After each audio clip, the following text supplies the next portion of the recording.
it's trying to put pieces together that you think can fit. But character, it's an overused word, but it wins. And essentially at the end of the day, you have the right character guys that are willing to do more, willing to push further. Normally you're going to have success. Not until actually I went to my first junior camp in Kamloops when I was 16. And up until then, I never really thought too much about junior. I was a midget hockey player like all other guys, and the Memorial Cup seemed foreign to me. I mean, I never really thought about it. I thought about junior hockey a little bit, but the winning the championship and that whole thing, that was never really in my mind. It was just a matter of, do I have an opportunity to even play junior, maybe go to college? Was I ever going to even be able to play? That was more a concern of mine. First year I played, actually, I signed with Kamloops out west. So that was Ken Hitchcock. It was his first year there, and I was 16. And again, I went to training camp not really expecting to make a hockey team, and then he said, we'd like to keep you. And then so really my life changed at that point. But so I played the 1 year in Kamloops, full year.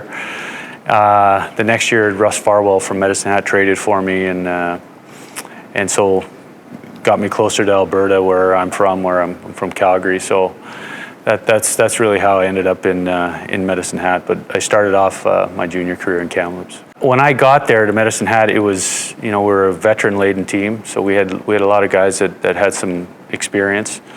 We had real good talent. We had toughness at that time in the Western League. You needed to have a little bit of everything. We had skill, we had toughness, we had real good goaltending. Troy Gamble was one of our goaltenders. Mark Fitzpatrick was eventual two-time Memorial Cup goalie that was a phenomenal, maybe one of the best goaltenders of junior hockey history.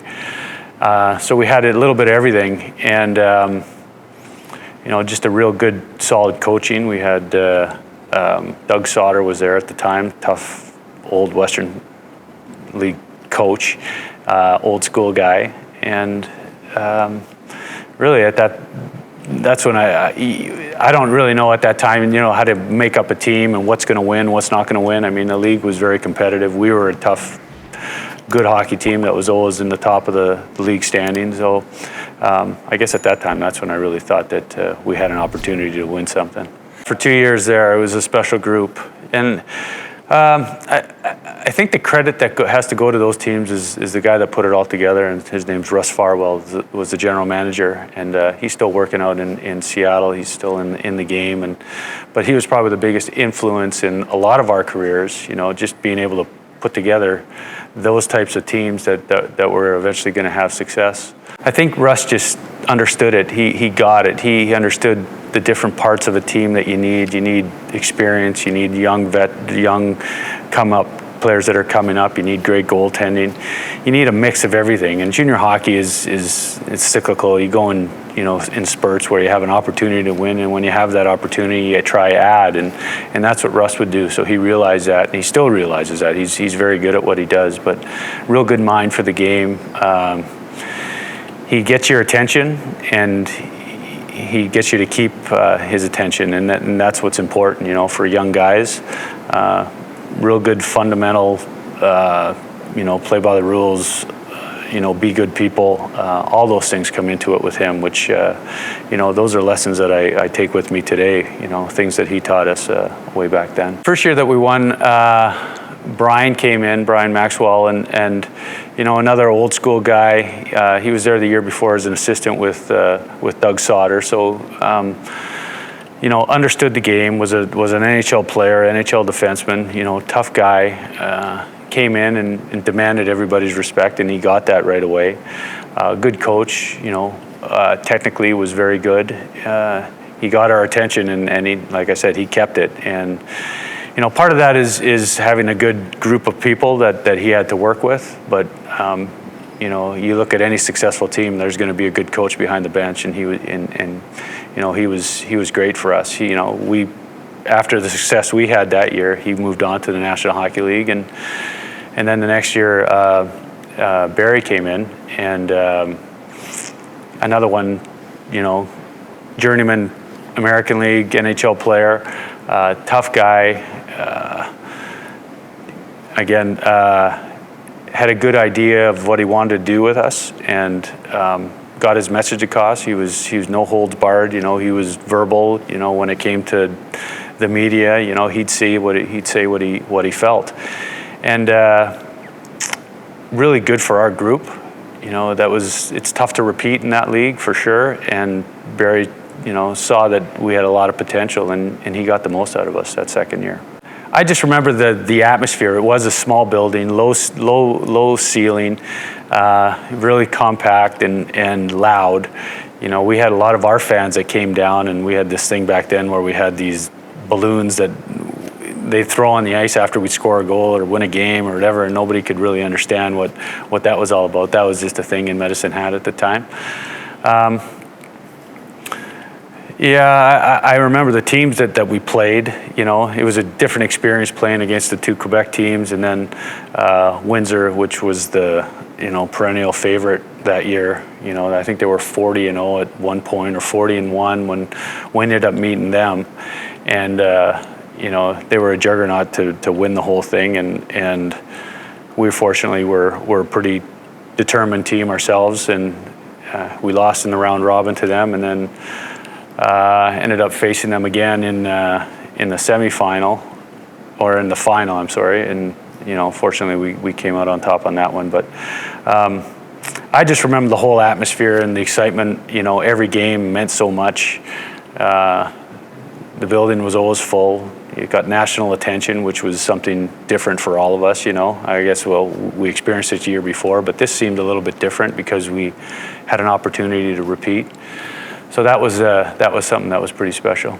Yeah, we had a real good group of guys. A lot of great junior players that maybe didn't go on to have real long established National Hockey League careers or pro careers, but great junior players. Mark Fitzpatrick was the goaltender, who was, like I said earlier, he was a phenomenal goaltender in junior hockey, and he played a little bit of pro and probably didn't get to the level that we assumed that he could maybe get to. But as far as junior hockey, there was nobody better than that. We had a real strong defense with Dean Chenault and Wayne McBean and Scott McCready, guys that were, first-round picks, real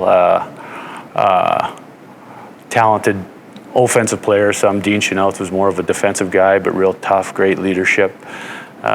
Trevor Linden speaks for him, what he's done in the National Hockey League was, he was just a young kid back then, and you could see his potential, and it was always him or Mike Badano who were going to be the first overall picks, and so there was a lot of excitement around that with Trevor.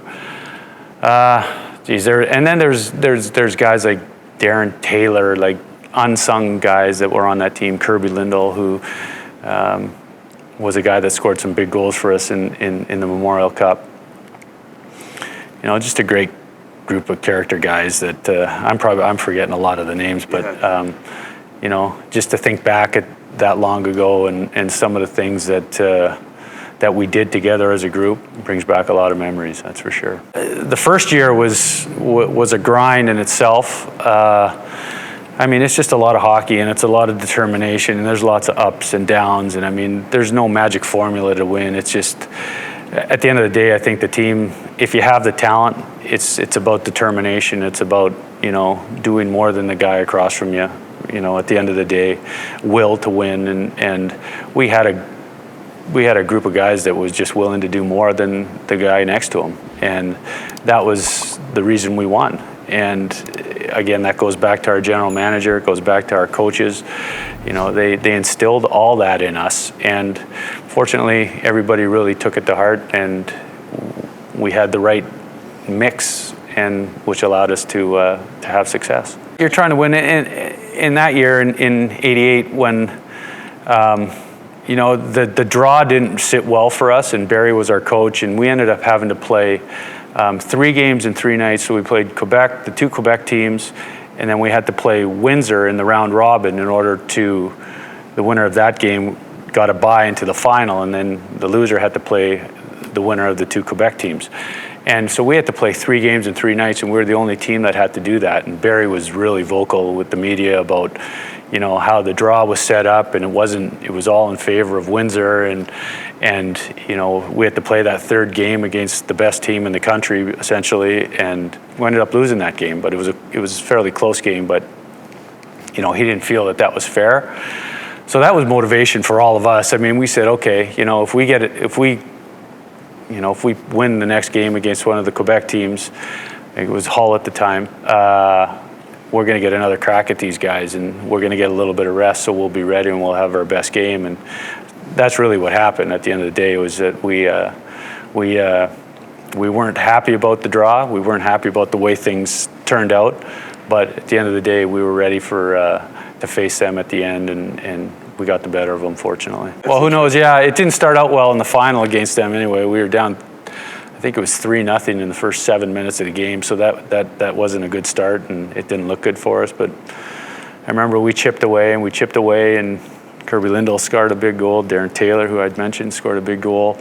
And then we found a way at the end with 3 minutes to go. We ended up getting the winner, Mark Peterson, which was a huge goal for us in our franchise. I just remember the excitement that we had. You know, we were the established players on the team, the veteran guys were, you know, we went through it the year before, but this was something special to do it a second time. You know, there's only, I don't know what it was 5 or 6 teams in the history to ever do that, and we were one of them. And that didn't sink in till years later, actually, until you really get a chance, even now, to sit back and think about it.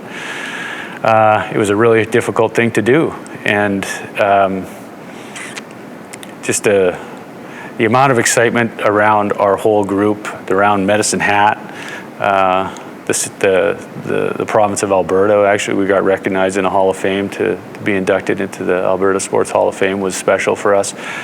But at the end of the day, it's just about the memories and the players, and you know, there's so many things, little things that aren't even really worth talking about on camera, but you know, they mean a lot to me, and I'm sure a lot to most of the guys on that team. Always, and there always will be. We were just at the draft in Chicago, and there was Ryan McGill was on that team, and he just got a coaching job in the National Hockey League. And you know, I hadn't seen Ryan for quite some time, and I ran into him, and Dean Chenoweth was there as well. And you know, it's instant chemistry. You know, you see him, it's like it was yesterday, even though it was 30 years ago. And so winning brings that out. You know, championship teams have a bond that just never gets broken, no matter how long you're apart.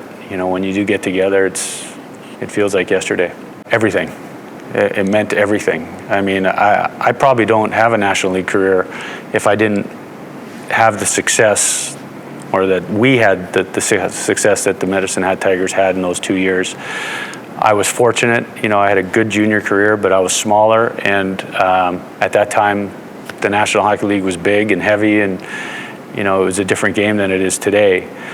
But winning certainly gets people's attention, and you know, in a 4-year span there, I had won 2 Memorial Cups. I won a World Junior Championship. I won an American Hockey League Championship. So I had a real good run there. But I owe a lot of this and pretty much my career to those 2 championship teams. No question about it.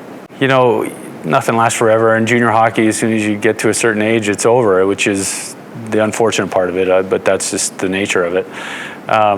You know, when you're 19, you're either going to school or you have an opportunity to maybe turn professional and have a career in the game. So you really don't have a lot of options, right? It's we got the most out of it. I mean, I can only speak for myself. I felt like I got the most out of it with a special group of players for 2 years. You know, it was some of the best memories I'll ever have. Yeah, it's a lot different. I mean, it's a much bigger deal today than it ever has been. Just the attention that it garners around, you know, wherever it's being held, but nationwide in Canada especially, it gets a lot of attention, more so than it did then. It started to at that point, but to where it is now, it's really night and day. The game's changed so much. The rules of the game have changed.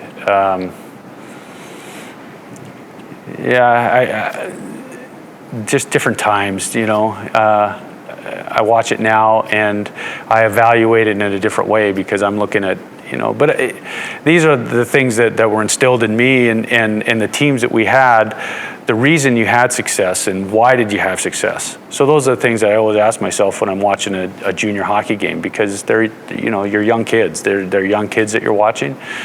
What separates this kid from this kid, and why would I want him and not him? And I just look for intangibles in a game. I do that at the professional level as well, and it's trying to put pieces together that you think can fit. But character, it's an overused word, but it wins. And essentially at the end of the day, you have the right character guys that are willing to do more, willing to push further. Normally you're going to have success, and you obviously have to find the talent to go with that will, but when you do that, then you have a special player, and that's what I look for. Medicine has a small town, and especially when I was there, I haven't been back for a while, so it's grown a little bit, but really blue-collar little town,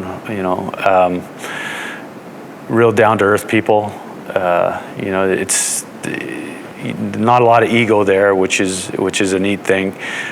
Small town mentality, really supports their hockey team well. We went through a point though, when I first got there, that the fan support wasn't where it was at the end, and we had to build their trust, and by having success, and we did that. And to this day, they've really built a pretty solid organization from top to bottom. They seem to. Junior hockey, you go through those times of good and those times of bad, but I think their fan base in general has been very strong.